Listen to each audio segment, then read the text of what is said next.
నమ్మి కదూ పందాలు ఒడ్డేశాడు ధర్మరాజు గారు. ఎక్కడి నుంచి ఎక్కడి వరకు వెళ్ళిపోయింది మహాభారత కథ. కాబట్టి ఇప్పుడు పందెం వేయి అంది.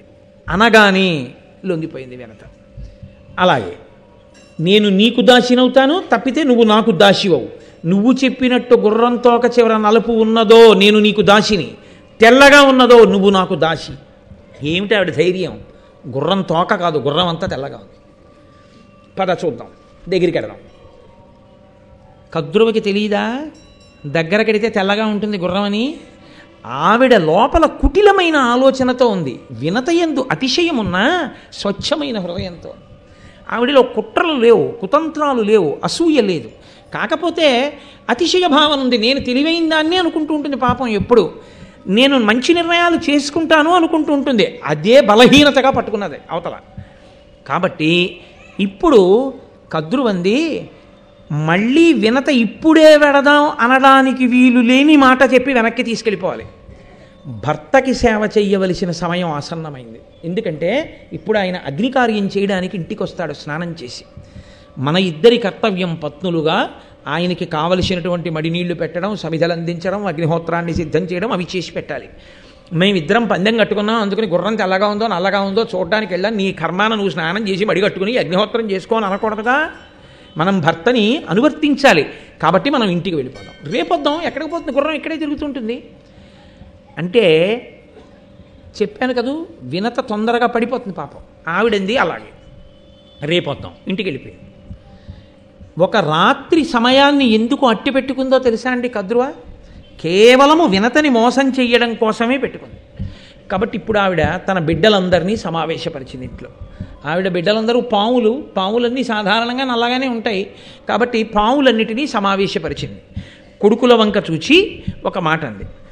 కద్రువ కొడుకుల కడకేగి ఏను మిమ్మందర వేడెదనన్నలారా నా పంపు చేయుండు నన్ను రక్షింపుడు కామచారులకు దుష్కరము కలదే ఉల్ల తెల్లని తురగోత్తము వాలంబు నల్ల శశితిరేని నాకు దాసియగు మన వినత మీరట్లు చెయ్యని నాడు దానికి మరి ఏను దాసినగుదు జంట పన్నిదంబు నరచితి మిట్లుగా అనిన పాములెల్లా అనయ మిదియు దల్లి పనిచెనని అధర్మవు శయంగనగునే ఎరుకగలరే మగువలెందు.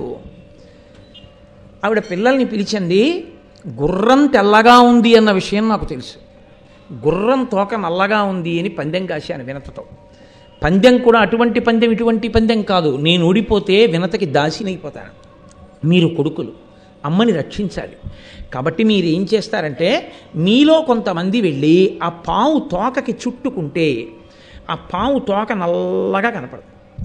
నల్లగా కనపడేటట్టు చుట్టుకోండి. మీరు కామరూపులు. పైగా ఏదో పావులో ఉబ్బెత్తుగా ఉండవలసిన అవసరం కూడా లేదు. తోకతో సమానంగా అయిపోయి చుట్టుకోగలరు. ఎందుకంటే చుట్టుకోగలిగినటువంటి దేహం ఉంది మీకు.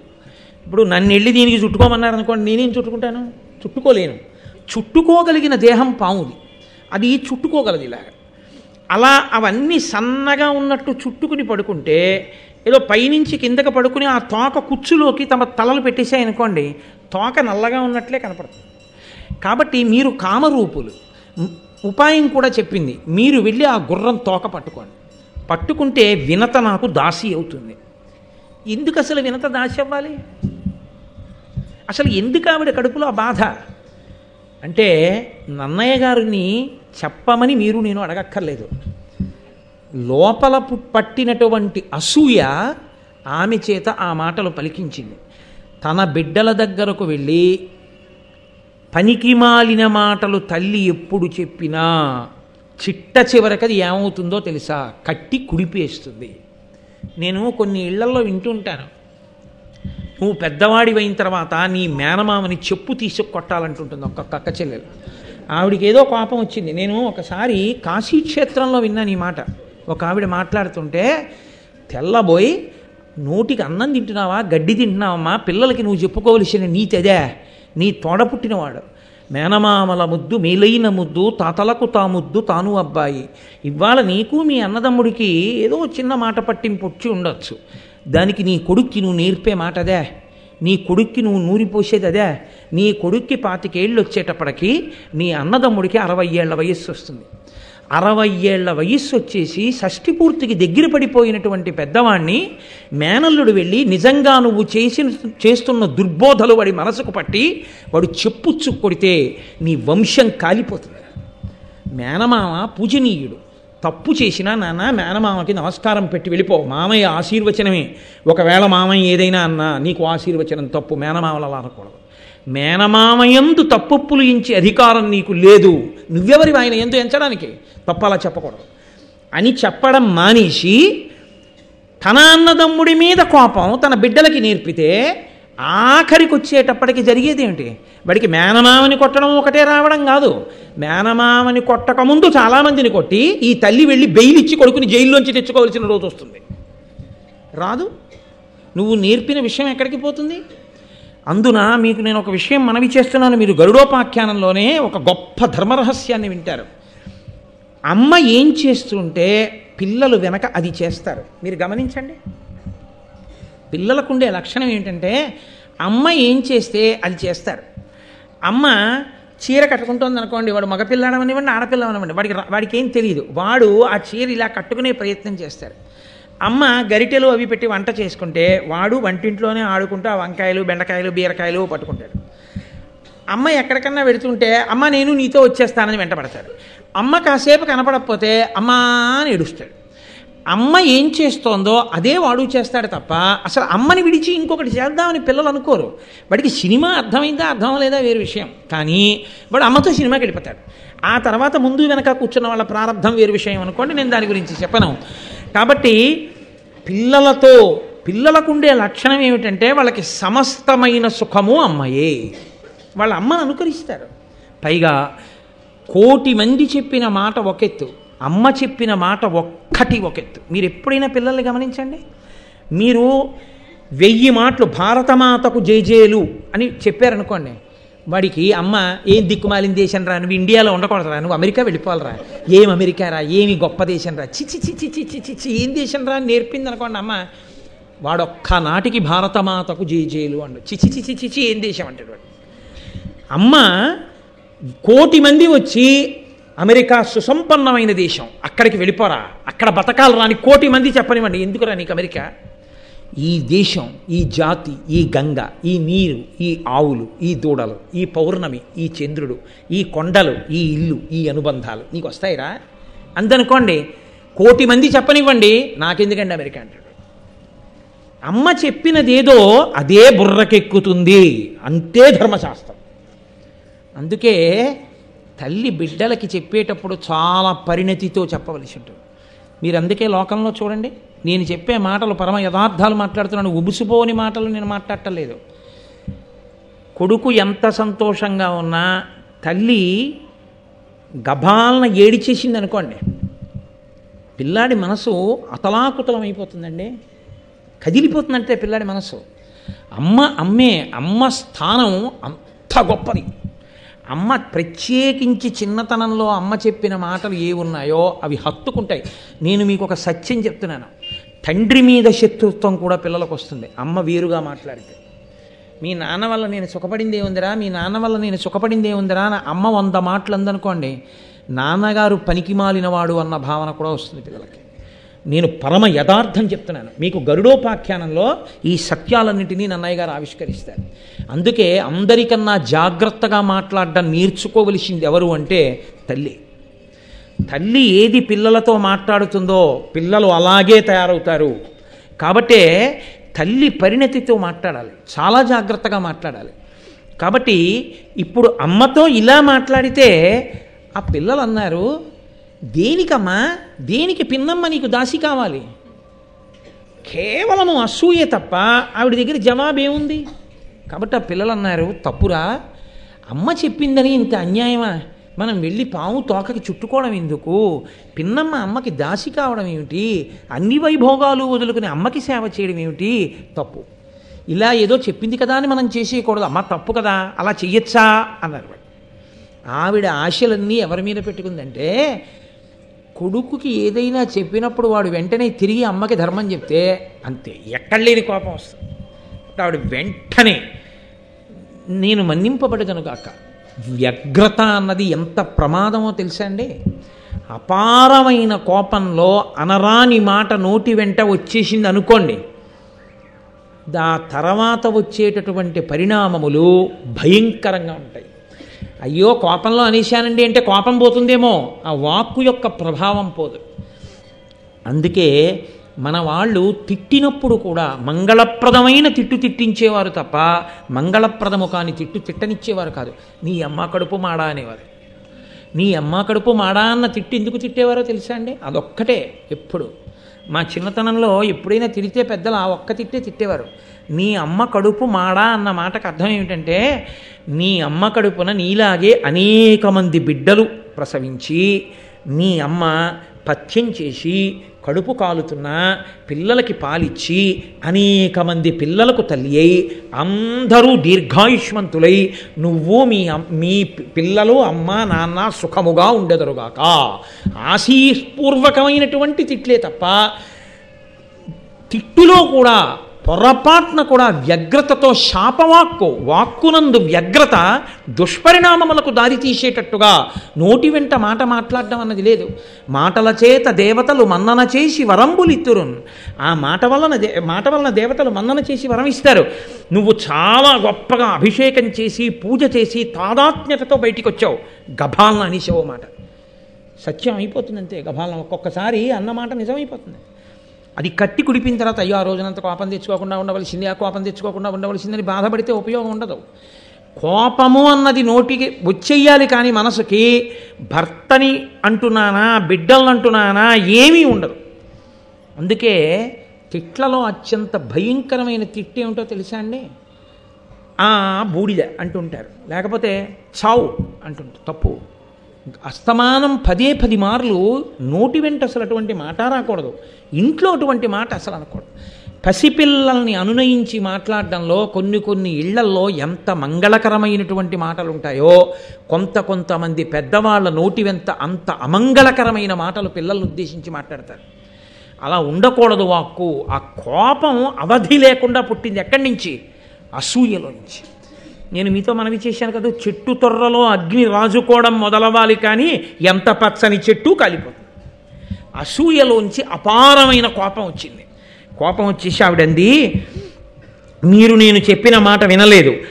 అనుపమముగా జనమేజయుడను జనపతి సేయు సర్పయాగ నిమిత్తంబున పాములు పంచత్వము సనియడు అని ఉరగములకు శాపం బిచ్చెన్.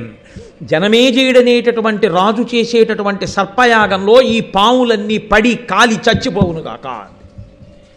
ఎంత కష్టపడి వరాలు కోరి కంది పిల్లల్ని, ఆ పిల్లలు తన మాట వినలేదని నాది తప్ప పిల్లలది తప్ప అని విచారణ చేసి ఉంటే శహబాష్ ఎంత గొప్ప పిల్లలు అని, ఒరేయ్ మీ ధార్మికతకి మెచ్చుకుంటున్నాను, మీరు 10 కాలాలకి ఇలాగే ఉండండి అని గబగబా వినత దగ్గరికి వెళ్ళి, వినత నేను అసూయతో ఈ మాట చెప్పాను, లేదు ఆ గుర్రం తెలిపి నన్ను మన్నించమ్మా అని ఒక్క మాట అనగలిగి ఉంటే ఈ ఆఖ్యానం ఇంకొక రకంలా ఉండేది. ఆ 2 మాటలు అనడం చేత కాలేదు, అసూయయే నిలబడింది.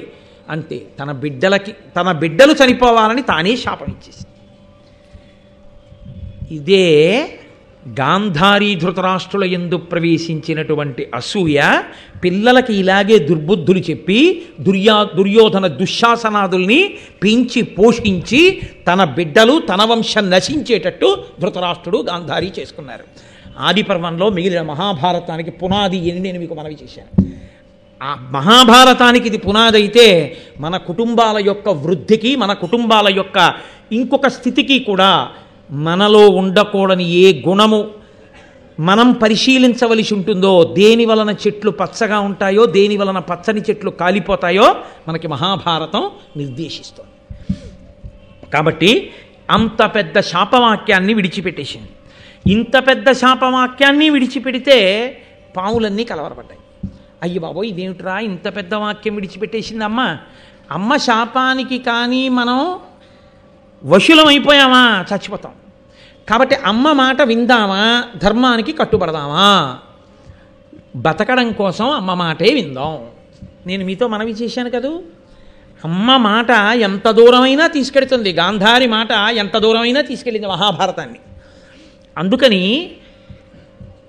కర్కోటకుడు మొదలైన పాములు వెళ్ళి సన్నగా ఉండేటటువంటి తీగలలా ఆ ఉచ్చైశ్రవము యొక్క తోక నల్లగా ఉండేటట్టుగా చుట్టుకున్నాయి. మరునాడు వినతని తీసుకుని కదురువ ఆ ఉచ్చైశ్రవం ఉండేటటువంటి దగ్గరగా వెళ్ళి అదిగో తోక నల్లగా ఉంది కాబట్టి నువ్వు ఓడిపోయావు అంటే వెర్రి వినత అంగీకరించాడు.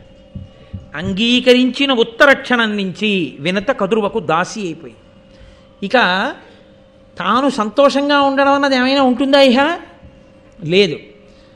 ఒకే ఒక్క అతి విశ్వాసముతో పందెమన్న మాట దాకా వెళ్ళిపోవడం, అయిన దానికి కాందానికి పందాలు ఎందుకండి? అప్పటి నుంచి ఇప్పటి వరకు ఈ బెట్టింగులు జీవితాలని పాడు చేస్తూనే ఉన్నాయి కదా. ఇప్పటికీ ఎప్పటికీ కొంతమంది జీవితాలనే పాడు చేసేసాయి. ఇన్ని చోట్ల ఎంతంత స్థితికి వెళ్ళిపోయాయో. అందుకే మహాభారతాన్ని పిల్లలకి వినిపిస్తే పిల్లలు ఎలా బ్రతకాలో అర్థమవుతుంది. కానీ మన దురదృష్టం ఏమిటంటే మహాభారతాన్ని పిల్లలకి వినిపిస్తే వాళ్ళకి ఏదో మౌఢ్యం వచ్చేస్తుందని మనం నమ్మి మనం పిల్లలకి భారతం చెప్పలేము. పిల్లలకి ఎక్కడి నుంచి వస్తుంది సంస్కారం రమ్మంటే, ఎక్కడి నుంచి వస్తుంది పరిణితి రమ్మంటే? నన్నయ్య గారి భారతంలోంచి గట్టిగా ఓ 10 పద్యాలు ఏవి? అక్కర్లేనటువంటి పద్యాలన్నీ పిచ్చి పిచ్చి పాఠాలన్నీ ఇవాళ పాఠ్యాంశాలుగా ఉన్నాయి. ఏవి పనికొచ్చే నీతులు ఎక్కడున్నాయి? సంస్కారము లేని చదువు ఎవరిని ఉద్ధరించడానికి పనికొస్తుంది కనుక. కాబట్టి ఇప్పుడు వినత కదురువకు దాసి అయిపోయింది. ఆ దాస్యం అలా నడుస్తోంది. అప్పటికి 500 సంవత్సరముల కాలం గడిచింది. హాయిగా కశ్యప ప్రజాపతి యొక్క పత్నిగా అంత సంతోషంగా ఉండవలసింది తొందరపడి అతి విశ్వాసంతో చేసిన పనికి అంత తేజోవంతుడైన కొడుకు శాపవాక్కు విడిచిపెట్టి అరుణుడు రథసారథిగా సూర్యభగవానుడి దగ్గరికి వెళ్ళిపోయాడు. ఇంకొక కొడుకు పుట్టలేదు, ఆ గుడ్డ అలాగే ఉంది. ఆమెకి 1000 మంది పిల్లలు, ఆ పిల్లలు పెరిగి పెద్దవాళ్ళు అవుతున్నారు. దాసి అంటే చేయవలసిందే ఉంటుంది. ఆ 1000 మంది పిల్లలకి స్నానం చేయించండి అనుకోండి, చాలదా? ఎవరికి స్నానం చేయించిందో తెలియదు, ఎవరో మళ్ళీ మట్టిలో పొల్లు వచ్చారో తెలియదు, ఎవరికి పలహారం పెట్టిందో తెలియదు, ఎవరు తిని మళ్ళీ వచ్చేసాడో తెలియదు. 1000 మంది అటెండెన్స్ తీసుకోవడం అంటే మాటలండి. 6 పిల్లలకి స్నానం చేయించడానికి చిన్నతనంలో మా అమ్మగారు ఎంతో వ్యధపడేది. నాకు ఇప్పటికీ గుర్తు.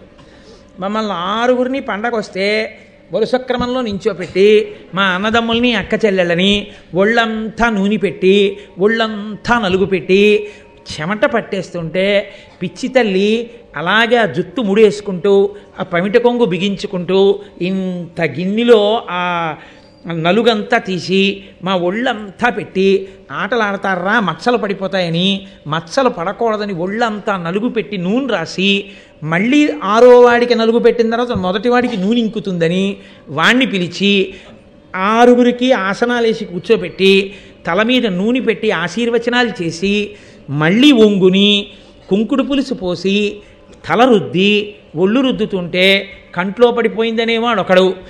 మొదటివాడికి తలస్నానం చేయించి 6వ వాడికి స్నానం చేసి ఓ తువ్వాలు కట్టి వదిలిపెట్టేటప్పటికి మొదటివాడు కాగులో నీళ్లు కాగుతున్నాయో లేదో బాగా చూస్తున్నానమ్మా అని బూడిద దగ్గరికి వెళ్ళి ఉప్పు ఊదేవాడు.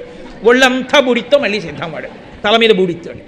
మళ్ళీ వాడికి తలస్నానం చేయించి ఆఖరికి నాకు ఇప్పటికి గుర్తు, అందరి స్నానాలు చేసేసిన తర్వాత మేము అందరం బొట్లు ఎట్టుకుని దేవుడి దగ్గరికి వెళ్ళి నమస్కారం పెట్టరండిరా అంటే 6 బొట్లు ఎట్టుకుని విభూతి ఎట్టుకుని నమస్కారం పెట్టుకొచ్చి నిలబడితే ఆవిడ నడుమిలా పట్టుకుని లేచి నిలబడి పిల్లల్ని చూసుకుని ఎంత మురిసిపోయేదో. పిచ్చి తల్లి, నా తల్లి కాదు మీ తల్లులైనా అంతే. అమ్మే. మహాశివరాత్రి నాడు అమ్మని స్మరించకపోతే ఎలా? అమ్మ కన్నా పరదైవం ఎక్కడుంది? కాబట్టి 1000 మంది పిల్లల్ని సాకడం అంటే మాటలా? అంత కష్టపడి సాకింది. ఎవరి కోసం? కద్రువ కోసం వినత. ఈవిడ బిడ్డలే ఒక రకంగా పినతల్లి కాబట్టి. కానీ తన బిడ్డడు ఎక్కడో ఉన్నాడు, ఈ బిడ్డడు గుడ్డులో ఉన్నాడు. వీళ్ళని ఈవిడ సాకుతోంది. 1 రోజా 2 రోజులా? 500 సంవత్సరాలు. ఏ పాపానికి? కేవలము అతి విశ్వాసానికి కదండి. ఎంతంత ప్రమాదాలు తెస్తాయో, జీవితాల్ని ఎంత అతలాకుతలం చేస్తాయో మహాభారతం ప్రత్యక్ష సాక్ష్యంగా మాట్లాడుతుంది. కాబట్టి ఎక్కడి పరిధిలో అక్కడ ఉండి జాగ్రత్తలో ఉండు పరాకు నేర్పుతుంది మనకి. అతి విశ్వాసము అతిశయము మంచిది కాదు, పందాల జోలికి వెళ్ళకూడదు. కనుక 500 సంవత్సరములు పూర్తయ్యాయి. ఆవిడ అదృష్టం పండింది. ఆతత పక్షమారుత రయప్రవికంపిత ఘూర్ణితాచల వ్రాత మహర్ణవుండు బలవన్ నిజదేహ సముజ్వల ప్రభాతూత పతంగ తేజుడు తిదుండయి టార్చుడు తల్లికిన్ మనప్రీతియునొచ్చుచున్ నెగసె భీమజవంబున నభ్రవీదికిన్. నన్నయ్య గారికి ఎంత సంతోషం కలిగిందో, అమ్మయ్య వినత దాస్యం తీరిపోయిందనుకున్నారో ఏమో, ఆనందంతో నన్నయ్య గారి మనసు ఎలా ఎగిరిందో గరుత్మంతుని యొక్క జననం అలా జరిగింది. ఎంత గొప్ప పద్యం పడిపోయిందో ఆ ఆనందంలో, అటువంటి సమాసాలు పడిపోయాయి అంతే ఆయనకి. ఆతత పక్షమారుతరయ ప్రవికంపిత ఘూర్ణితాచల వ్రాత మహర్ణవుండు బలవన్ నిజదేహ సముజ్వల ప్రభాతూత పతంగ తేజుడు తితిండయి తార్క్ష్యుడు తల్లికిన్ మనప్రీతియునొచ్చుచున్ నెగసే భీమజవంబున నభ్రవీదికిన్. ఆయనట ఆతత పక్షమారుతరయ ప్రవికంపిత ఘూర్ణితాచల వ్రాత మహార్ణవుండు. ఆయన పుడుతూనే గుడ్డులోంచి పైకి ఎగరడానికి ఇలా రెక్కలు విప్పి అల్లార్చి పైకి ఎగిరితే ఆయన రెక్కలలోంచి వచ్చినటువంటి గాలికి కులపర్వతాలు లేచి ఎగిరిపోతాయేమో అనుకున్నారట. అంత పెద్ద జంఝామారుతాన్ని సృష్టించగలిగిన పెద్ద పెద్ద రెక్కలు అల్లార్చి ఒక్కసారి ఆకాశంలోకి ఎగిరి అలా ఎగిరితే ఆయన అలా ఎగరడం అంటే ఏదో కాకినాడ మీద కాదు, ఆయన శరీరానికి, ఆయన దేహానికి, ఆయన కాంతికి ఒక్కసారి భూమండలం అంతా అలా తిరిగాడు. తిరిగి ఎవరు మా అమ్మ అని చూసి మా తల్లి వినత, ఈవిడికి నేను నమస్కరించాలని ఆకాశంలోంచి గభాలన వచ్చి భూమి మీద వాలి నిలబడితే భూమి మీద ఉన్న ప్రాణులు, దేవతలు అందరూ ఇలా చూసి ఇదేమిరా సూర్యుడిలా ఎగురుతున్నాడేమనుకున్నారట. అంత గొప్ప తేజోమూర్తి మహానుభావుడు తల్లికిన్ మనప్రీతియునొచ్చుచున్ నెగసె భీమజవంబున నభ్రవీదికిన్. ఆ తల్లి వినత చూసి అబ్బా ఇటువంటి జవమున్నవాడు నా రెండో కొడుకు పుట్టేశాడు కాబట్టి ఇక పర్వాలేదు, నీకు రెండవ కొడుకు పుట్టిన తర్వాత దాస్యం పోతుందన్నాడు. ఇంత గొప్ప కొడుకుకి తల్లి అయ్యాను, ఇన్ని కష్టాలు పడితే పడ్డాను కానీ ఇంత గొప్ప కొడుకుకి తల్లినయ్యాను చాలు. ఎంత సంతోషపడిపోయిందో, మనప్రీతి పొందింది వినత అన్నారు. యథార్థం కూడా అంతే. వినతే కాదు, మీరు ఆ పరకాయ ప్రవేశం చేసి ఆలోచించండి, ఎవరుంటారండి దగ్గర? 9 నెలలు గర్భం పూర్తయిపోయిన తర్వాత నేడో రేపో ప్రసవం అవుతుంది అంటే అది ఏదో చిన్న వ్రణాన్ని కోయించుకోవడం అంత తేలిక విషయం కాదు. తాను ఉండొచ్చు, ఉండకపోవచ్చు. పుట్టినటువంటి బిడ్డడికి తల్లి ఉంటుందో ఉండదో తనకి పునర్జన్మతో సమానం. అటువంటప్పుడు తను తెలివితో ఉండి తనకి తాళి కట్టిన భర్త తండ్రి అవుతున్నాడన్న పరమ సంతోషంతో తాను మృత్యు సదృశమైనటువంటి బాధని అనుభవించడానికి సిద్ధపడి ప్రసవ వేదన పొందుతూ అన్ని నిప్పులలో కూడా నేను నా కడుపులో ఇన్నాళ్ళు నివాసం చేసినటువంటి ఆ చిన్ని మొలకని చూసుకుంటానన్న సంతోషంతో ప్రసవ వేదన యందు స్పృహనే తప్పి నిత్తుటి గుడ్డైనటువంటి ఆ చంటి బిడ్డడు పక్కన పడుకుని కుయ్యోమని ఏడిస్తే తెలివి రాగానే కన్ను విప్పి చూసుకున్న ఆ తల్లి అమ్మయ్యా నా బిడ్డ అన్నప్పుడు పొందేటటువంటి ఆనందంలో ఇన్ని సంవత్సరములు పడిన కష్టం ఆవిరైపోతుంది. ఆ అమ్మ సంతోషపడని నాడు కొడుకు జన్మెందుకండి? ఇంకా ఆ అమ్మ సంతోషపడితే చాలు, కొడుకు జన్మ సార్థకత. అమ్మని మించిన దైవం ఇహ లోకంలో లేదు. కాబట్టి ఆ తల్లి వినత ఎంత సంతోషించిందో లోకంలో ఏ తల్లి అయినా అంతే సంతోషిస్తుంది. అది తల్లికి మాత్రమే ఉన్నటువంటి అదృష్టం. తండ్రి కూడా బయట నిలబడతాడంతే. కంగ్రాచ్యులేషన్స్ అండి, మీరు ఫాదర్ అయ్యారు. అంటే ఫాదర్ అయ్యానంటే to whom? To a male baby or a female baby అని అడిగితే అప్పుడు మీకు మగ పిల్లవాడు పుట్టాడు, అదో పిచ్చి సంతోషం, ఏదో ధరించేస్తారు. ఆడపిల్ల పుట్టింది, ప్రాజ్ఞుడైతే ఒక సంతోషం, కన్యాదానం చేస్తాడు, ఆదిలక్ష్మి పుట్టిందని. కాబట్టి పరమ సంతోషాన్ని పొంది వాడే ఉంది, బయట కూల్ డ్రింకులో ఏవో ఇచ్చుకుంటాడు.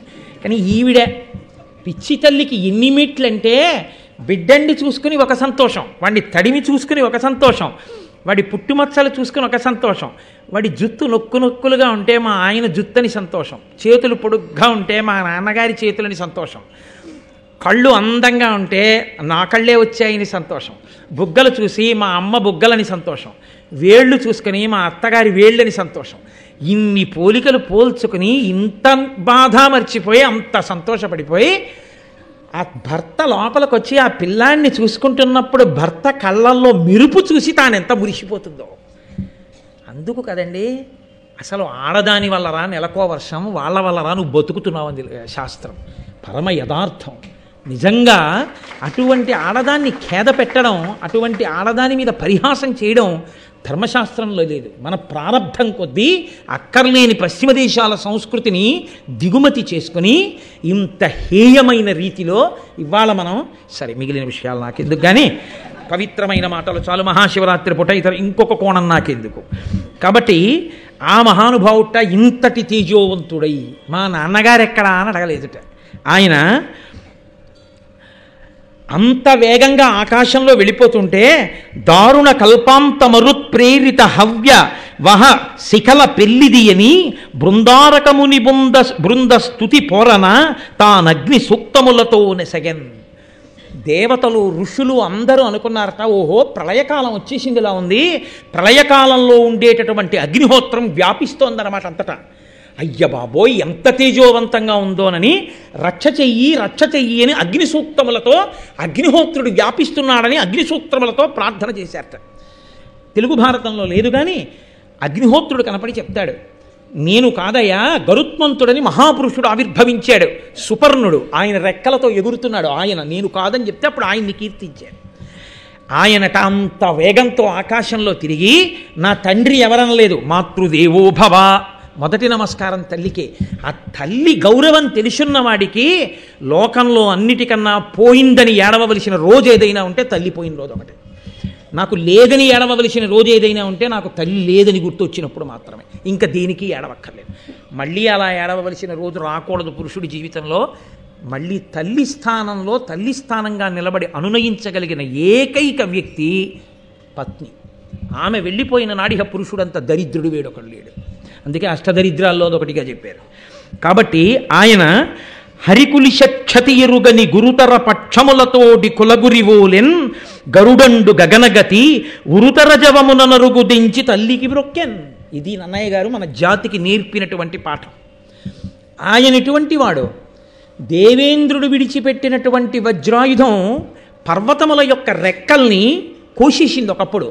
పూర్వం రామాయణం బాలకాండలో మీరు విన్నారు, ఆ సుందరకాండలో పర్వతాలన్నీ కూడా ఎగురుతూ వెళ్ళి ఎక్కడ పడితే అక్కడ దిగుతుండేవి. ఇక్కడెక్కడ భారతం చెప్తున్నట్టంటే అవి కూడా వచ్చి దిగుతుండేవి.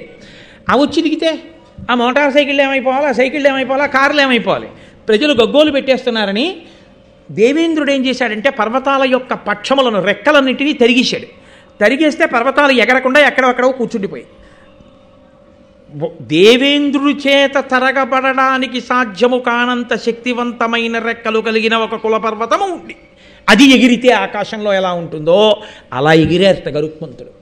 అంటే దాని అర్థం ఏమిటి, దేవేంద్రుని యొక్క వజ్రాయుధం కూడా ఆయన రెక్కకి ఉన్న ఏకని కూడా ఏమీ చేయలేదు. అంతటి మహాబలవంతుడు పుట్టాడు.